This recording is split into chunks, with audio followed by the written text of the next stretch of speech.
အစနာချို့ယွင်းနေတယ်မလှမပဘဝဆင်းနေသူဆိုတော့ခမည်းလေးတို့တခဏတွင်ငင်းသွားတာကလည်းဖြစ်တဲ့အနေထားပါပဲ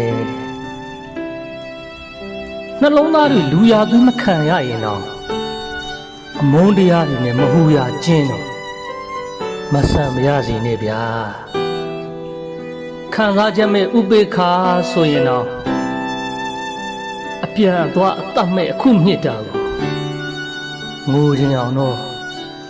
အယောင်ဆောင်မထားခဲ့သင့်ဘူးဘာလို့လဲဆိုတော့ချုပ်သူဘဝဟာတုံညတွေမို့ပြူကြဖို့အလားလာရှိနေလို့စားစရာမချွတ်တဲ့တာတခုပဲပါပဲကြံတာကတော့အမားတရားအနာတွေနဲ့ဘယ်လိုပဲနေနေ